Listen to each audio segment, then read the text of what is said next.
ये कहानी एक छोटे से गांव सोहनपुर की है, जहां एक सीधा सादा लड़का रहता था जिसका नाम राजू था। राजू एक मेहनती और ईमानदार लड़का था, लेकिन उसकी किस्मत हमेशा उसका साथ नहीं देती थी। राजू का सपना था कि वह अपने छोटे से खेत को एक बड़ा बाग बना दे, जहां आम, अमरूद और लीची के पेड़ हों। लेकिन उसके पास जमीन थोड़ी और पैसे बिल्कुल भी नहीं थे। उसके पिता ने जो कर्ज लिया था वह अब राजू को चुकाना था। एक दिन राजू गांव के पुराने पीपल के पेड़ के नीचे बैठा सोच रहा था कि कैसे वह अपने सपने को पूरा कर सकता है। तभी एक बूढ़ा बाबा वहां आए और बोले, क्या सोच रहा है बेटा? राजू ने अपनी परेशानी बाबा को बता दी। बाबा ने मुस्कुराते हुए कहा, परेशान मत हो, मेहनत और भरोसा करने वाले की मदद भगवान भी करते हैं।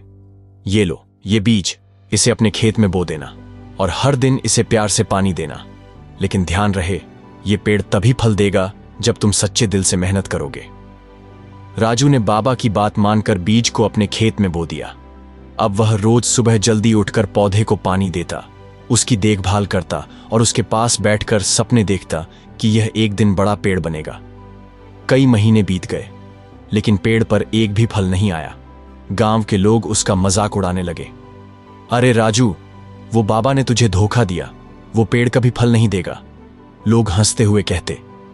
लेकिन राजू ने हिम्मत नहीं हारी। एक दिन राजू को खेत से एक अलग सी खुशबू आई। उसने देखा कि उसका पेड़ छोटे छोटे फूलों से भर गया है। कुछ हफ्तों में फूल बड़े बड़े मीठे फलों में बदल गए।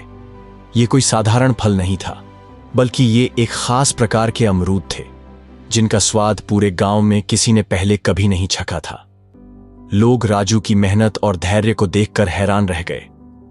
अब राजू ने उन अमरूदों को बाजार में बेचना शुरू किया। उसकी मेहनत रंग लाई और धीरे धीरे वह कर्ज भी चुका दिया। कुछ सालों में राजू ने अपने खेत को एक बड़े बाग में बदल दिया। अब उसके बाग में तरह तरह के फल लगते थे। गांव के लोग अब राजू की तारीफ करते और उसकी कहानी बच्चों को सुनाते। राजू ने सिखाया कि मेहनत, धैर्य और भरोसे से किसी भी मुश्किल सपने को पूरा किया जा सकता है। सपनों को पूरा करने के लिए सिर्फ सपने देखना काफी नहीं होता, बल्कि मेहनत और धैर्य भी जरूरी है।